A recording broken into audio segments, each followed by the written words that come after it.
1:43 p.m. Se agudiza la crisis humanitaria en la zona del Catatumbo. A Tibú siguen llegando familias desplazadas y aún se desconoce el paradero de una madre y su hija secuestradas en una vía cuando se dirigían hacia La Gabarra. En Cúcuta, los familiares de los policías secuestrados por el ELN piden su liberación. Richard Quiñones, ¿qué se sabe de esas familias y de las medidas en esa zona? Hola, muy buenas tardes. Lo último es lo que confirmó el alcalde del municipio de Tibú, Richard Claro, quien señaló que habían realizado un consejo de seguridad extraordinario en donde se determinó extremar todas las medidas de seguridad por parte de las autoridades en este municipio. Por estos tres hechos, el secuestro de madre e hija de tan solo 12 años en la vía La Gabarra. Lo segundo es la situación que tiene más de 3.000 habitantes de este municipio sin el suministro de gas por las extorsiones que vienen realizando las disidencias del Frente 33 de las FARC al operador que está en el territorio. Y lo tercero, esos 5 policías que están secuestrados. Sobre los familiares de esos uniformados, se determinó que hoy a las 6 de la tarde realizarán una velatón. Se han refugiado en la Iglesia Católica y la principal solicitud es que le respeten la vida y, por supuesto, regresen a sus casas en el menor tiempo posible. En Tibú hay consternación por el secuestro de Carla Alexandra Montilva y su hija de tan solo 12 años. Hombres armados las habrían interceptado en la vía hacia La Gabarra en el kilómetro 28 y se las llevaron hacia las espesas montañas del Catatumbo. Es un delito de lesa humanidad y obviamente daña emocionalmente tanto al secuestrado como a sus familias. Y mientras no hayan acciones contundentes para prevenir, mitigar y reducir este tipo de índices, obviamente se va a venir siendo latente. Por otra parte, Eudoro Barrera, el padre del patrullero Carlos Barrera, no se da por vencido en su lucha por la liberación de su hijo y otros 4 uniformados. En una iglesia ha pasado sus últimas horas, refugiado en la fe y pidiendo a Dios el milagro de la liberación. Mientras tanto, él, junto a los familiares de los otros uniformados, se preparan hoy para una velatón a las 6 de la tarde en el comando de la policía en Cúcuta. Imagínate todo lo que uno no hace por un hijo. Estoy pidiéndole a mi Dios aquí de rodillas que pronto se le dé la liberación a mi pelado. Pidiéndole a mi Dios, poniéndole una velita, con devoción, porque Él es el único que puede ablandar a esa gente, que tengan compasión con esos muchachos que no tienen la culpa. 3 días cumple ya el municipio de Tibú sin el suministro de gas domiciliario por amenazas contra la empresa de servicio público que opera en el territorio. Esta semana adelantamos un consejo de seguridad donde se hicieron las denuncias respectivas, se activaron los mecanismos necesarios para poder hacer las denuncias y que haya una investigación frente a esta solicitud de extorsión que está haciendo un grupo al margen de la ley. Además, en conversaciones con presidentes de junta, líderes comunales, lo que exigimos es que se puede reactivar este servicio lo más pronto. Pese a que algunas familias han salido desplazadas del kilómetro 16 en el municipio de Tibú en las últimas horas, el desplazamiento se ha reducido, pero las alertas siguen activas. Muchos se preguntan por qué se ha concentrado toda esta violencia en el municipio de Tibú. Resulta que es frontera con territorio venezolano, con Cacigualcubo en el estado Zulia. Sin embargo, no hay líneas que dividan a ambos países en donde las autoridades puedan controlar la situación y es por eso que es muy fácil que el ELN y las disidencias de las FARC crucen entre ambos países. Pero por ahora se espera que el Ejército Nacional logre mitigar lo que ha sucedido con su presencia en este punto del Catatumbo. A esta hora es noticia una operación sostenida liderada por la Fuerza Aeroespacial Colombiana que empezó desde el 5 de enero para intentar mitigar el desabastecimiento de combustible que se presenta en Guainía por las intensas olas de calor que se han presentado en esta zona del país. Fue en un avión Hércules que la Fuerza Aeroespacial Colombiana continúa el traslado del combustible hacia 3 zonas importantes, Mitú, Vaupés y Puerto Inírida. Escuchemos los detalles. Al momento llevamos realizados 6 vuelos al municipio de Mitú, 2 vuelos a Puerto Inírida y hemos transportado 3.000 galones a Puerto Inírida. El día de hoy estamos terminando la misión para completar en su totalidad a Puerto Inírida 6.200 galones y a Mitú hemos transportado al momento 18.500 galones. El día de hoy estamos completando la misión para finalmente abastecer el municipio con 3.500 galones más.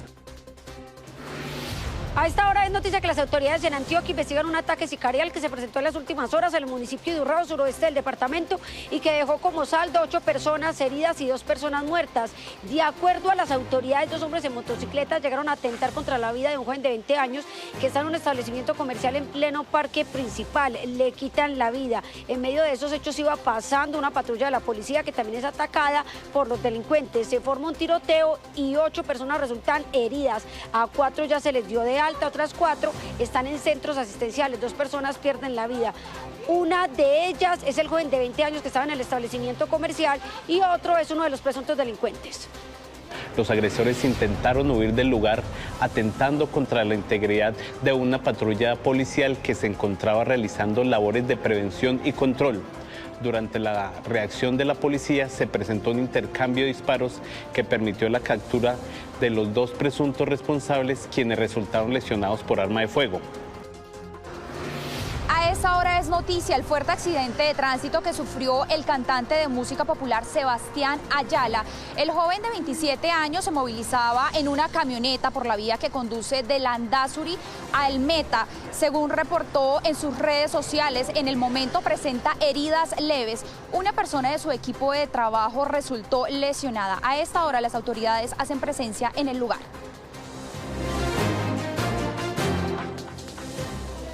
A esta hora en el mundo es noticia el presidente Donald Trump, quien acusó a Cuba de vivir durante años del petróleo y del dinero proveniente de Venezuela. El presidente cubano, Miguel Díaz-Canel, ya le respondió y acusó a Estados Unidos de agredir su país durante más de 60 años. Tras la caída de Nicolás Maduro y lo que Washington asegura son 3 fases para la transición en Venezuela, al tablero de ajedrez se suma Cuba. El petróleo vuelve a marcar el pulso de discusión. El presidente Trump dijo que no habrá más crudo ni dinero para la isla, a la que sugirió llegar a un acuerdo antes de que sea demasiado tarde. Cuba sobrevivió durante muchos años gracias al petróleo y al dinero de Venezuela. A cambio, proporcionó servicios de seguridad a los últimos dictadores venezolanos, pero ya no. La mayoría de esos cubanos han muerto tras el ataque estadounidense de la semana pasada. Y Venezuela ya no necesita protección de los matones y extorsionadores. Venezuela ahora cuenta con Estados Unidos. La operación del 3 de enero en Caracas se saldó con la muerte de decenas de miembros de fuerzas de seguridad, tanto venezolanas como cubanas. Se escuchan helicópteros, son las 1:58 de la mañana. El misterio rodea los minutos que condujeron a la extracción de Maduro. La secretaria de prensa de la Casa Blanca, Caroline Leavitt, compartió el relato del que sería un guardia de seguridad del chavista. No teníamos forma de competir con su tecnología, con sus armas. Lo juro, nunca había visto nada igual. Ni siquiera pudimos mantenernos en pie después de esa arma sónica o lo que fuera. Y en las calles de Caracas, la vida cotidiana se reanuda gradualmente, días después de una tensión que no se va del todo. Pese a ello, el tráfico regresa y los vendedores ambulantes y otros trabajadores vuelven a sus labores. Nosotros nunca paramos en momentos consecuentes, pero nosotros tenemos que seguir adelante. Este es un país próspero y siempre pujante, como siempre ha sido. Los primeros días sí fue rudo, ahorita ya gracias a Dios he vendido, he comprado cositas más porque tenía el puesto vacío. Y mientras los venezolanos mantienen la esperanza para la liberación de otros presos políticos, el canciller Iván Gil condenó la alerta de Estados Unidos que pidió a sus ciudadanos no viajar al vecino país. Dijo que esta busca gestar una percepción de riesgo que, en sus palabras, no existe. Y cambiamos de tema porque en Irán por lo menos 192 personas han muerto en medio de la respuesta de las autoridades a las protestas antigubernamentales que azotan al país. El Centro para los Derechos Humanos iraní dijo que el régimen está llevando a cabo una masacre y que la cifra de fallecidos podría ser mucho mayor. Trabajadores sanitarios en Irán informan que los hospitales no dan abasto. Las camillas están llenas de pacientes heridos y de cadáveres. Así lo han informado algunos médicos a medios internacionales, en medio de las restricciones del régimen al Internet. Varios edificios gubernamentales han sido quemados durante las manifestaciones, registradas en unas 100 ciudades. Las autoridades iraníes advierten a los manifestantes que responderán con fuerza. culpan a Estados Unidos y a Israel de querer desestabilizar el país y lanzaron una advertencia. Tengo un consejo para el delirante presidente de Estados Unidos. Tenga cuidado en caso de un ataque contra Irán. Los territorios ocupados por Israel, así como las bases militares estadounidenses en la región, serán nuestros objetivos legítimos. Donald Trump sigue de cerca las protestas.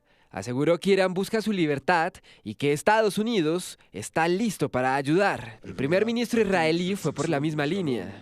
Israel sigue de cerca los acontecimientos en Irán. Las manifestaciones por la libertad se han extendido por todo el país. El pueblo de Israel y el mundo entero están asombrados por la inmensa valentía de los ciudadanos iraníes. Israel apoya a su lucha por la libertad.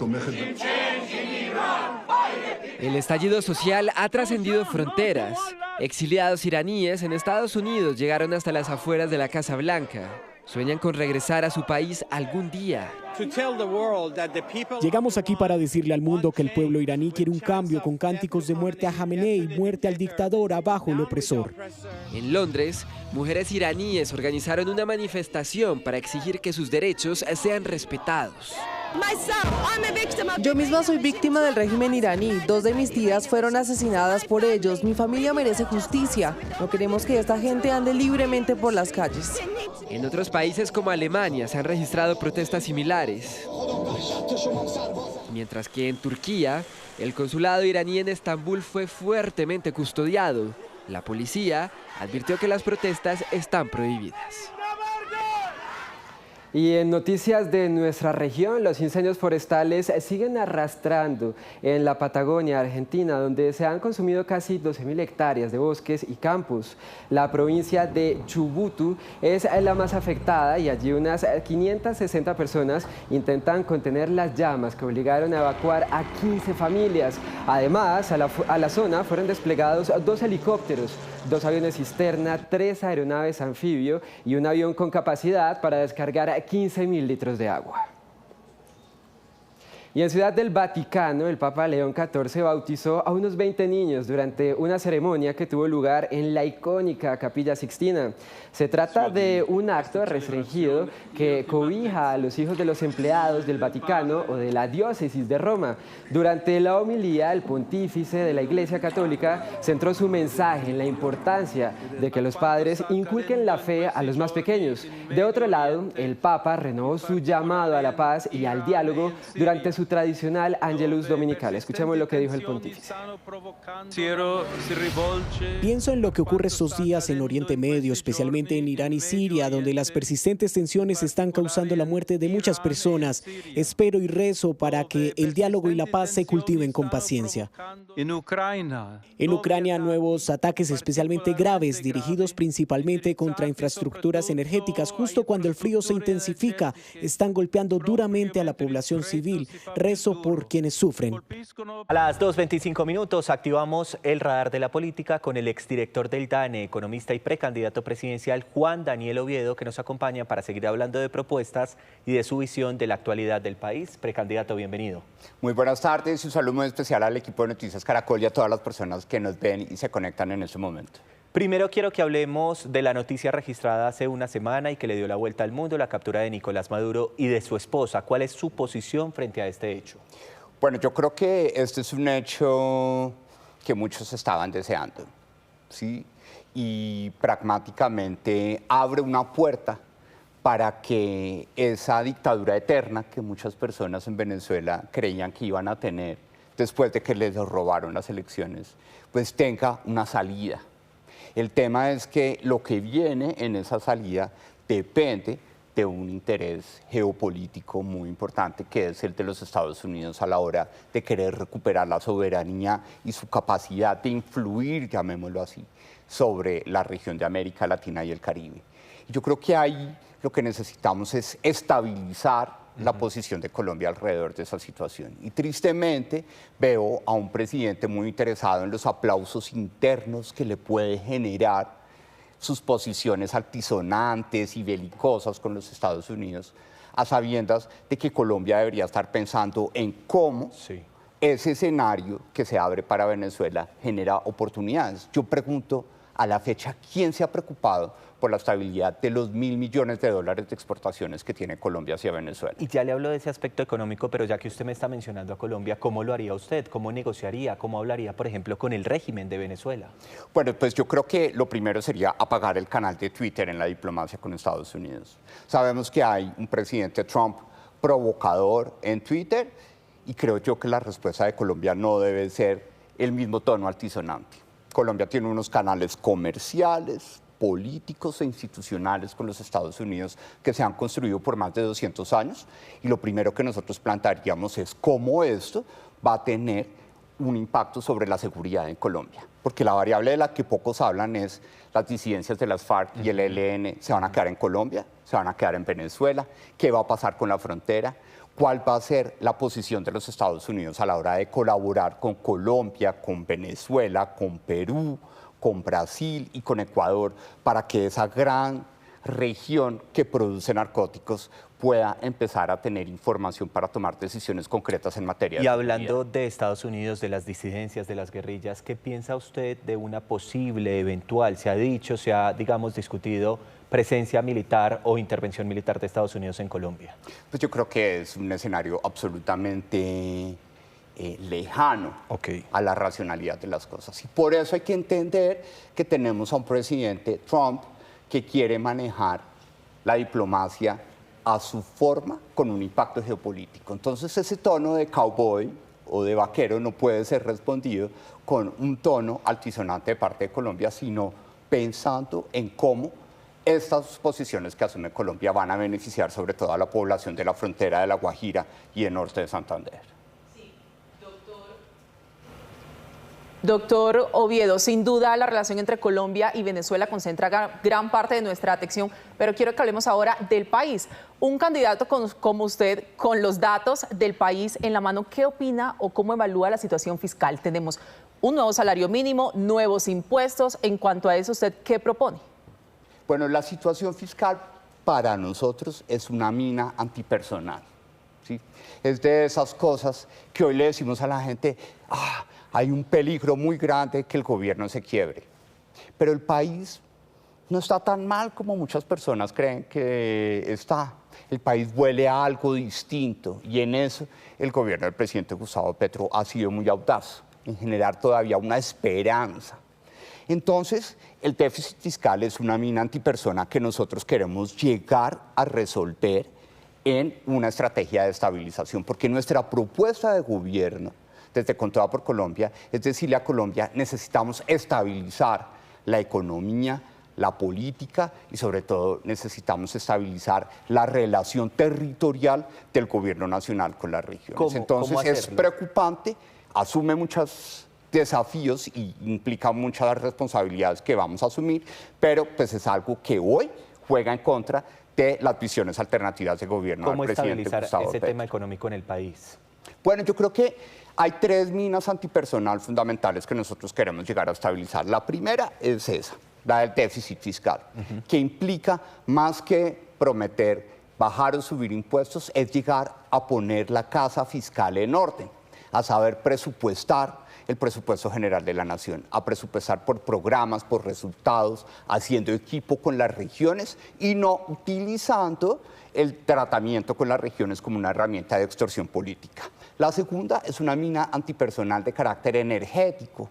Necesitamos estabilizar las posibilidades de abastecimiento energético en materia de gas natural y de hidrocarburos para Colombia y hacer una resiliencia energética contraria a esa transición energética irresponsable que estamos planteando. Y la última es dejar de poner a crecer la economía a punta de comida y de loterías y de vacaciones y ponerla a crecer a punta de inversión, de infraestructura, de viviendas y sobre todo de mucho patrimonio intelectual que pueda favorecer el empleo joven en el sector servicios. Doctor Oviedo, quiero volver a su experiencia con las cifras para hablar de los eslabones más vulnerables de Colombia. Según las cifras, ¿en qué tema el país está más debilitado? ¿En cuáles regiones? ¿Y cómo trabajaría usted sobre ello? Bueno, pues yo creo que en este momento el tema de la salud es la prueba de cómo Colombia, descuidando el rol que juega la corrupción en este sector salud, porque siempre los colombianos han dicho, donde se roban toda la plata es en la salud. Llegó un presidente, Robin Hood, que dijo, vamos a sacar a los que se roban la plata de los colombianos. Y ahí quedamos todos chupando, aguantando más tiempo para obtener las citas y sin medicamentos. Entonces, aquí toca llegar asumiendo una posición responsable, y es que hay que refinanciar el sistema de salud, pero hay que incrementar los niveles de vigilancia y la capacidad de tener una salud lejos de la corrupción en Colombia. Y eso requiere que rápidamente el esfuerzo fiscal que me preguntaban anteriormente tenga un desafío muchísimo más grande, porque ya lo vimos. El salario mínimo subió el 23% y la UPC solamente la mitad. Es decir, vamos a encontrar un sistema de salud en quiebra, pero tenemos todos los indicadores y las herramientas tecnológicas para refinanciarlo rápidamente y poner a la gente a sentir nuevamente los medicamentos cerca y disminuir los tiempos de espera en materia de atención especializada. Estamos en la recta final de esta conversación. Déjeme hacerle dos preguntas muy rápidas. La primera, ¿la registraduría ya avaló sus firmas? Estamos esperando que esta semana obtengamos la certificación. Fuimos el último en entregar nuestras firmas, entonces es natural que hay una cola y por consiguiente nuestras firmas deben estar en proceso de evaluación, pero estamos confiados que vamos a obtener esa resolución. ¿Cree que vienen más nombres para la consulta? Yo creo que sí. Se habla muchísimo de las posibilidades y el interés que Enrique Peñalosa quiere de participar en esta gran consulta, y hay otros nombres, y eso es parte del escenario que nosotros queremos plantear como un escenario no para que todos empecemos a hablar igual, sino que podamos competir alrededor de ser una alternativa para este país. Pues muchas gracias por acompañarnos en este espacio, en el Radar de la Política, y por hablarnos de sus propuestas. Muchísimas gracias. Un saludo muy especial a todos los televidentes. Gracias, candidato. 2 de la tarde, 34 minutos. Pues en menos de 2 meses, Colombia tendrá las primeras elecciones nacionales del año para elegir al nuevo Congreso y a los candidatos de las consultas presidenciales. Esto es lo que usted debe conocer de esta contienda. El país se prepara para elegir a los congresistas que comenzarán con su actividad legislativa el 20 de julio y se desempeñarán por 4 años. El próximo 8 de marzo, al acercarse a las urnas, a usted le entregarán un tarjetón de circunscripción nacional para Senado y uno de circunscripción territorial o especial, dependiendo del sitio en el que se encuentre, para la Cámara de Representantes. A través de la página web de la registraduría podremos conocer ese instrumento de votación. ¿Cuál es la tarjeta electoral que se sorteó para cada uno de los departamentos, para Senado, para las comunidades especiales, comunidades afrodescendientes, comunidades indígenas? Adicionalmente, pues tendremos la votación en el exterior, quienes van a poder votar por Senado, pero también van a poder elegir a un representante de la Cámara por esa circunscripción internacional. Una novedad de esta jornada es que el Partido Comunes, antes FARC, ya no tiene garantizadas las 10 curules que le había otorgado el acuerdo de paz. El Partido Comunes va a poder participar en elecciones, pero va a competir en igualdad de condiciones con todos los demás partidos políticos, ya sea dentro de una coalición o ya sea como un partido por aparte. ¿Que eso reduce el tamaño del Congreso? Sí, porque esas curules automáticas, digamos, eran curules extra o adicionales, con lo cual pasa de 295 congresistas a 285 congresistas para las próximas elecciones. La otra votación que se llevará a cabo el 8 de marzo será la de las consultas interpartidistas, que tendrán que dar a conocer a todas sus cartas en menos de un mes. Y el próximo 6 de febrero vence el plazo para que digan quiénes son sus candidatos. Pues allí los ciudadanos el 8 de marzo van a encontrar, como lo ha dicho el señor registrador, una sola tarjeta electoral donde estarán todas las opciones de las consultas que se vayan a hacer. Más de 850.000 ciudadanos serán designados jurados de votación para estas elecciones, un proceso que arrancará a partir del miércoles 21 de enero. En noticias internacionales, medios reportan supuestos planes de Donald Trump para una eventual invasión militar a Groenlandia. Según fuentes, ya estarían alistando estrategias para iniciar la toma de esta isla considerada como un tesoro de recursos como el petróleo, además de su importancia geopolítica. Donald Trump ordenó a sus comandantes de fuerzas especiales elaborar un plan para la invasión de Groenlandia. Así lo reveló el diario The Daily Mail. Fuentes aseguran que la operación de captura a Nicolás Maduro ha animado a funcionarios estadounidenses para que busquen acciones militares en este territorio semiautónomo de Dinamarca. En la isla poco se habla de otras cosas por estos días. Groenlandia era casi invisible antes de Trump, pero ahora no. No queremos ser estadounidenses, hemos sido una colonia durante tantos años, no estamos preparados para hacerlo y ser colonizados de nuevo. Colaborar con otro país no significa que seamos parte de él. Por su parte, Reuters reveló que la administración Trump considera realizar pagos a los groenlandeses para convencerlos de que se separen de Dinamarca y pertenezcan a Estados Unidos. Según la agencia de noticias, todavía no hay una cifra clara, pero asesores de la Casa Blanca estarían pensando en bonos que van desde los $10,000 hasta los $100,000 por persona. Un tema que se ha vuelto prioritario en la agenda de Trump. Vamos a hacer algo con Groenlandia, les guste o no, porque si no lo hacemos, Rusia o China se apoderarán de Groenlandia y no vamos a tener a Rusia ni a China como vecinos. Me gustaría llegar a un acuerdo, sea por las buenas o las malas. Líderes de partidos políticos de Groenlandia rechazan estas declaraciones, mientras que Reino Unido y Alemania estarían elaborando un plan para una posible misión de la OTAN en la isla, en la cual se estima solo el 4% de su territorio es habitable, ya que casi todo está congelado. De otro lado, Estados Unidos lanzó una serie de ataques contra objetivos del Estado Islámico en Siria como respuesta a la muerte de 3 estadounidenses en diciembre pasado. El Comando Central de Estados Unidos detalló que el bombardeo se enmarcó en la operación Ojo de Halcón. El 19 de diciembre hubo un primer ataque hacia infraestructuras y depósitos de armas, supuestamente vinculados al grupo terrorista. Una esquiadora es ahora ejemplo de que por más precauciones que se tome, deportes como el de la montaña no están libres de riesgos. En video quedó registrado el momento en que esta mujer perdió el control y terminó arrastrada por una avalancha, a pesar de que el lugar era familiar para ella. En sus redes sociales dijo que este año había bajado entre 7 y 8 veces, pero reconoció que las condiciones no eran seguras, pese a creer en un principio que así era. Noticia en desarrollo en Noticias Caracol.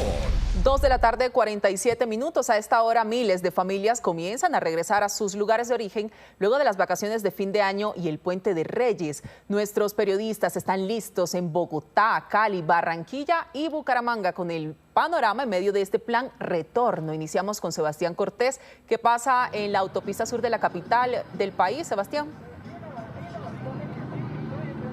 ¿Qué tal, Lucía? Buenas tardes. Pues como ustedes pueden ver en este momento en imágenes, hay una normalidad en este punto vial y hay, al igual que en los otros 8 puntos, los corredores viales con los que cuenta la capital del país. Hay un alto flujo vehicular, pero con un movimiento constante. Las autoridades han reportado que durante este puente, hasta el momento han ingresado 600.000 vehículos a la ciudad y se espera que en lo que queda de esta jornada de hoy y sobre todo mañana lunes festivo se reciban 400.000 más. Hay unas recomendaciones por parte de las autoridades, viajar con antelación, planear previamente las rutas de viaje. A propósito, recuerden ustedes, Lucía, que mañana aplicará la medida de pico y placa regional acá para lo que va a ser el ingreso de los 9 puntos de corredor vial acá a la ciudad de Bogotá. Estamos muy atentos con lo que vaya presentándose en medio de esta jornada del plan retorno en la capital. Sebastián, gracias por la información. En Cali, mañana habrá pico y placa para ingresar a la ciudad. La medida rige desde las 3 de la tarde. John Alex Henao, ¿cómo funcionará y en dónde? Pablo, audiencia, saludo especial. Esta medida regirá desde el kilómetro 18 hasta la Portada al Mar, aquí en la ciudad de Cali. Presten atención porque aplicará de la siguiente forma o funcionará de la siguiente forma. Placas terminadas en números pares 0, 2, 4, 6, 8 podrán ingresar a la ciudad desde las 3 de la tarde hasta las 5 p.m. Y las placas terminadas en números impares 1, 3, 5, 7 y 9 podrán hacerlo desde las 5 de la tarde hasta las 7 de la noche. Este es un pico y placa especial que, reitero, solo aplica desde el kilómetro 18 hasta la Portada al Mar. Para que lo tengan en cuenta aquellos que llegarán a la capital del Valle del Cauca en este lunes 12 de enero, día festivo. Gracias, John Alex. Y de la región Caribe retornarán hacia el centro del país decenas de familias que pasaron vacaciones en departamentos como Atlántico y Bolívar. Saluda a Grace Rodríguez. ¿Cómo está la movilidad a esta hora, Grace?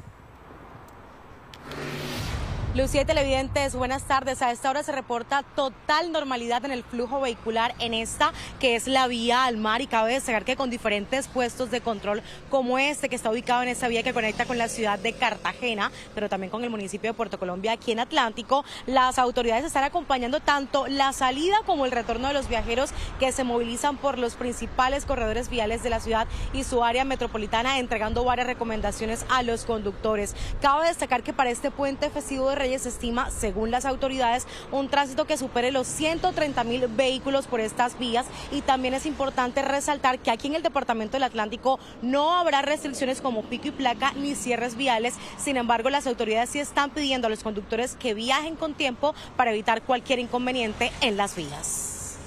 Querida Grace, del Caribe nos vamos para Santander. Las autoridades desplegaron 11 áreas de prevención para acompañar a los viajeros. Pilar Mejía, ¿cuántos vehículos se espera que ingresen al área metropolitana de Bucaramanga? Pablo y televidentes, muy buenas tardes. Esperan que sean 155.000 vehículos los que retornen a Bucaramanga y su área metropolitana. Para esto, las autoridades han desplegado más de 150 uniformados en los 5 corredores viales. Importante resaltar, va a haber restricción vehicular para vehículos de carga pesada que superen las 3.4 toneladas. Esta restricción va a empezar mañana festivo, desde las 9 de la mañana hasta las 11 de la noche.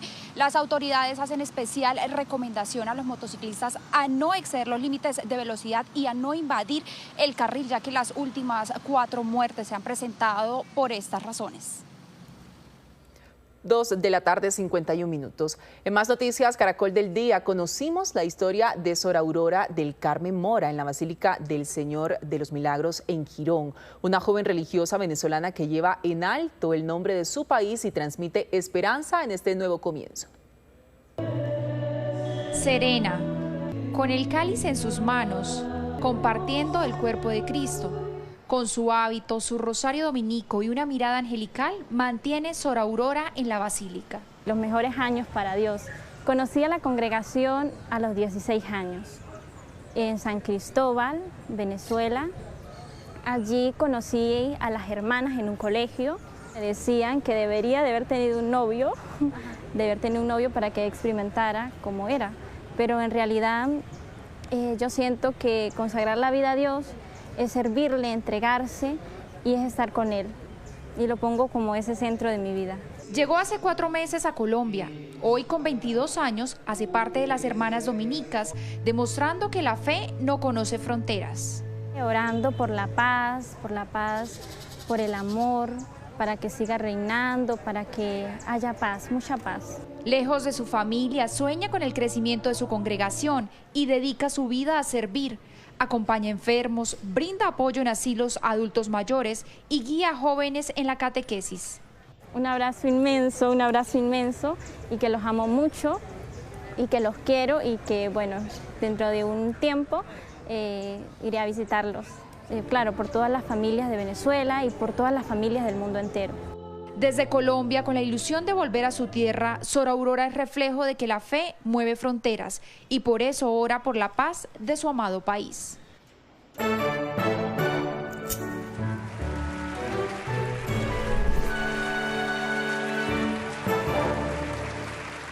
La Heroica vive su 8º día del Cartagena Festival de Música. Anoche el Teatro Adolfo Mejía vivió una gala única de ópera italiana y Noticias Caracol acompañó cada momento.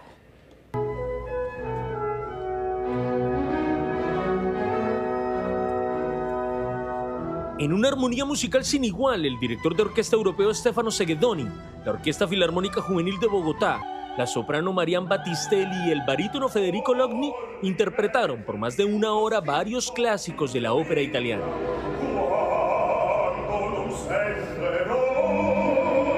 Obras de Rossini, Puccini y Verdi inundaron el icónico Teatro Adolfo Mejía del Centro Histórico de Cartagena.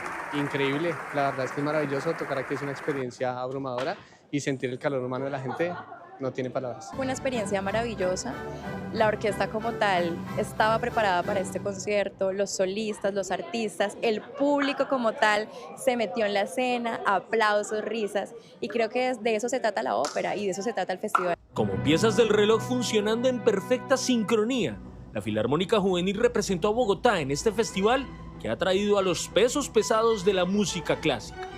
Me encanta poder trabajar con jóvenes porque yo también soy joven y tenemos una visión más fresca, más, no digo actual, pero como intentamos traer algo nuevo en lo que ya está escrito y compuesto de grandes compositores.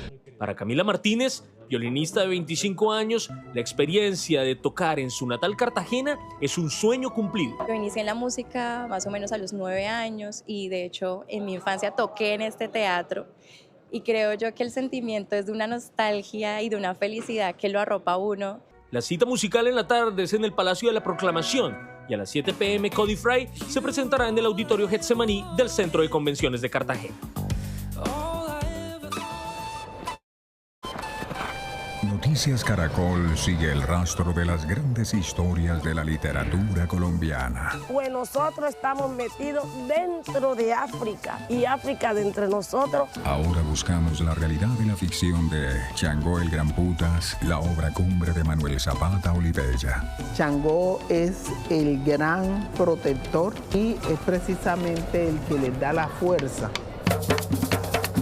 El clásico que mejor pintó la realidad de la esclavitud y de la lucha por la libertad. Fue que nos quitaron los apellidos africanos y nos dieron los apellidos de ellos. Tambores de libertad.